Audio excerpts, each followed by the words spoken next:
여러분, 이 영상을 시청하기 전에 자유통일당 구독을 눌러주십시오. 그리고 이 영상을 주변 분들에게 많이 전파해 주십시오. 여러분 안녕하십니까? 자유통일당 사무총장 이동호입니다. 이동호의 자유통일 뉴스에서는 그날의 우리 자유통일당 당원 여러분들과 자유마을 회원 여러분들이 꼭 알아야 될 내용에 대해서 설명하고자 합니다. 자유통일당 당원들과 자유마을 회원 여러분들의 총선 활동에 도움이 되고자 합니다. 오늘 주요 뉴스는 저는 여전히 지금 진보당이 국회에 들어간 것에 대해서 여러 가지 언론의 관심들이 있습니다. 지금 국민의힘당에서는 공식적으로 카드 뉴스도 만들었다고요. 민주당의 통진당화 맞겠다. 중요한 건 지금 이들이 진보당, 그러니까 북한의 직접적인 지령을 받는 이들이 국회에 들어가면 어떤 일들이 벌어질 겁니다. 제가 그저께는 통진당의 강령에 대해서 설명해 줬습니다. 그들이 헌법 위반이다. 헌법재판소에서 이미 위헌 판결을 받은 내용들을 여전히 핵심 강령에 갖고 있다. 그럼 그들이 지금 국회에 들어가면 어떤 일들이 벌어질까요? 북한은 지금 윤석열 대통령을 퇴진시키고 탄핵시키고자 선전하고 있습니다. 그러면 윤석열 정부의 퇴진의 핵심 세력들이 국회에 들어가게 되고 그들이 국회 안에서 대한민국 정치의 심장부 안에서 윤석열 퇴진을 선동할 수 있게 됩니다. 의원들 직무상 행한 활동들은 면책특권이 있습니다. 그들의 어떤 말과 행동들도 다 면책특권에 해당됩니다. 대한민국 국회가 우리 대한민국을 허무는 진지로 변해가는 것입니다. 그 이야기를 좀 해보겠습니다. 그리고 이들이 할 내용들을 한번 살펴보겠습니다. 민주노총 간첩단과 작년에 여러 가지로 계속 발표됐었죠. 그 다음에 창원 간첩단 조사해 보니까 전국 곳곳에 안 들어간 조직이 없었죠. 창원 간첩단 같은 경우는 민주노총뿐만 아니라 그 다음에 한국노총까지 간첩망이 있었죠. 그 다음에 제주 간첩단, 그리고 그 이전에 있었던 충주 간첩단, 이번에 그 실형을 받았죠. 충주 간첩단. 충주 간첩단은 구체적으로 이재명을 지지해 주십시오, 북한에서 활동해 주십시오라고 아예 북한에 요청서까지 보낸 간첩단이죠. 이들의 공통점들이 무엇일까요? 하나는 주체사상을 신봉하는 사람이라는 것과 또 하나는 북한이 제시한 투쟁 구호들, 그 다음에 지침들을 앵무새처럼 그대로 따라했다는 공통점이 있습니다. 작년도에 있었죠. 이태원 사고를 두고 대중을 선동하기 위해서 윤석열 정부 퇴진시켜라. 퇴진이 추모다. 이게 나라냐? 라는 구호를 쓰라고 지시했고 그 구호를 간첩단에 내려보냈습니다.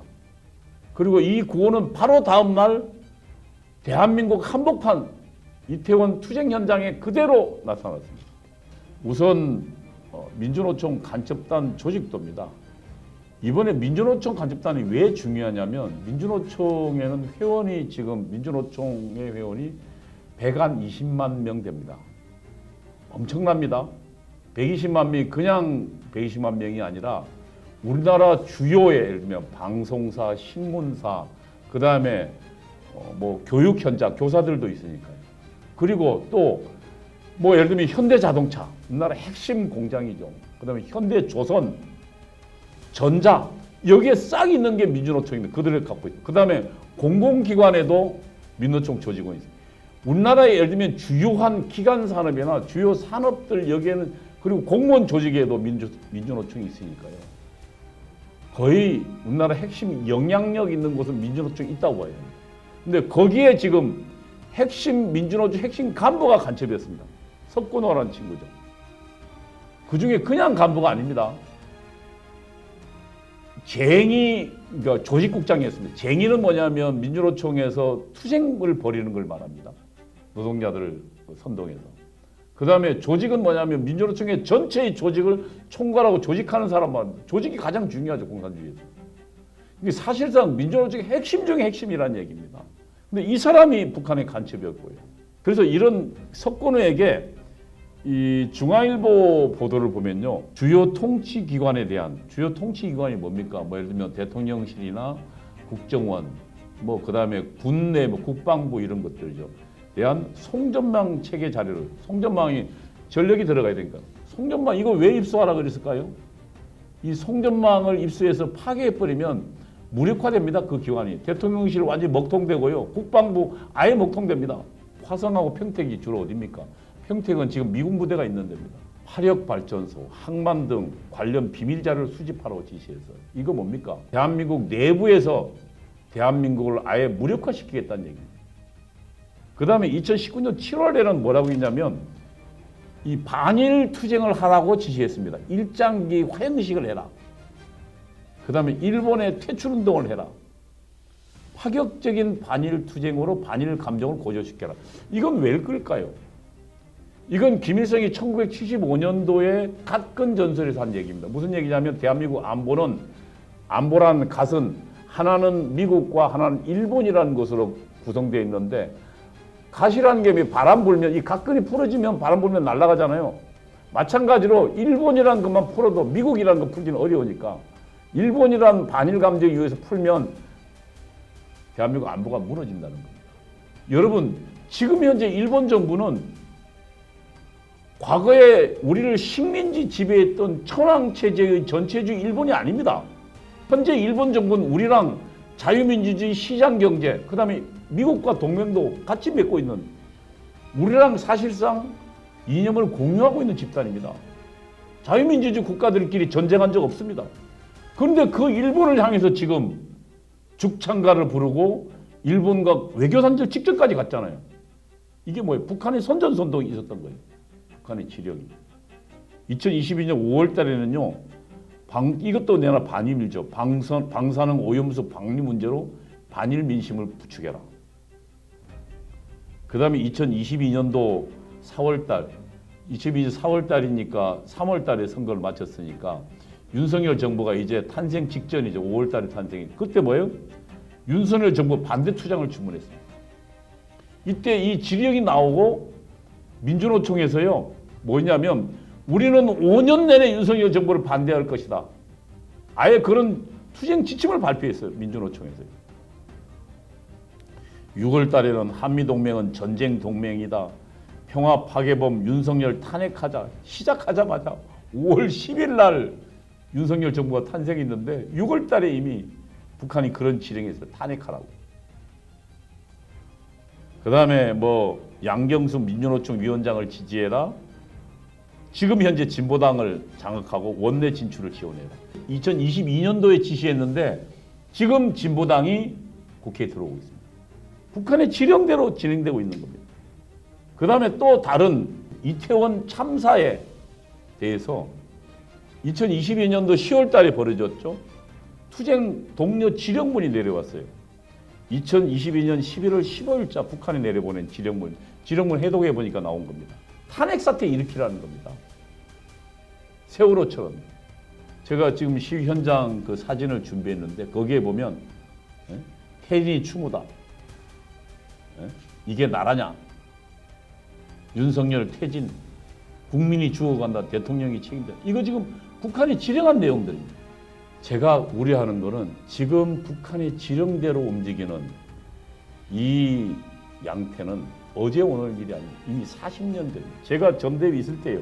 전대협은 한민전, 그러니까 한국 민족민주 전쟁이라고 북한의 대남 혁명을 지휘하는 지휘부입니다. 한민전이 1월 1일 날 신년사를 하고 투쟁 구호를 다 발표합니다. 그럼 전대협은 1월 2일이나 3일쯤에 그 투쟁 그 신년사를 약간 말만 바꿔가지고 그대로 합니다. 그리고 투쟁 구호 그대로 했어요.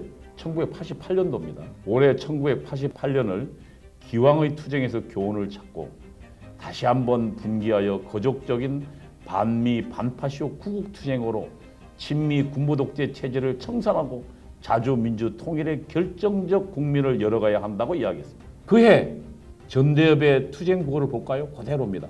반미 자주화의 기치를 높이 들고 반파시오 민주화와 조국 통일 위협을 가속화하자.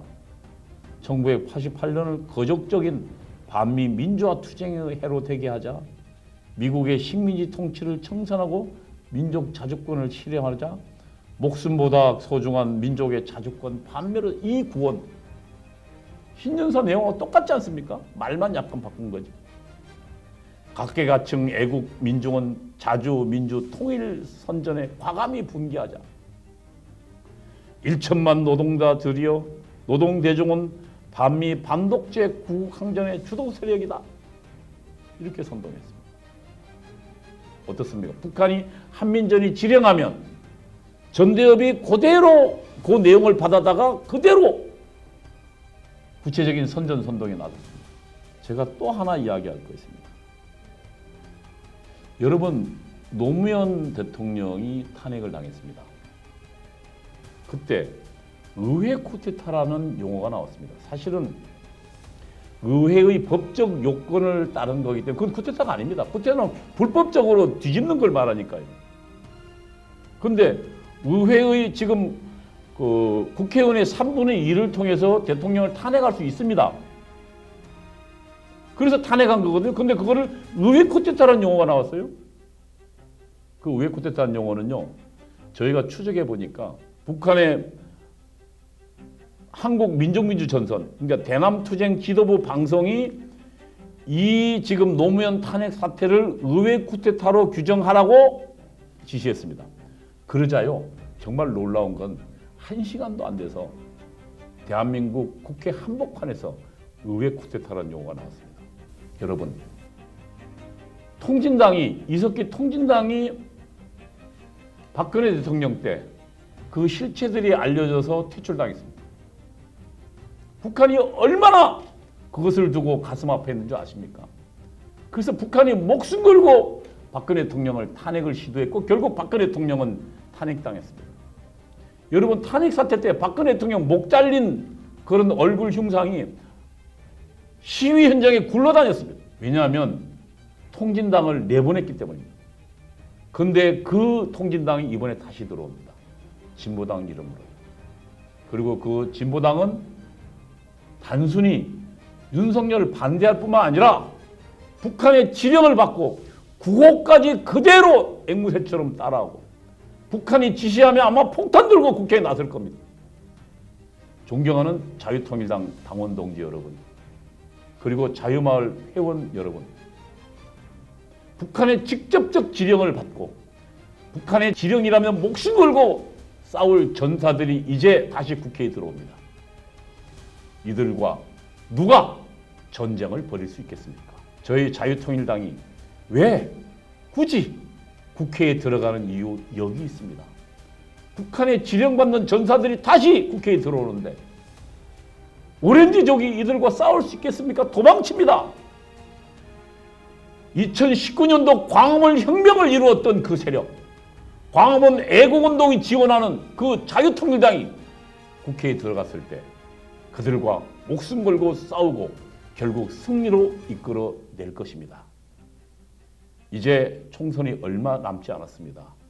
여러분, 이 자유통일당이 국회에 진출하도록 여러분이 힘껏 나서 주십시오. 감사합니다.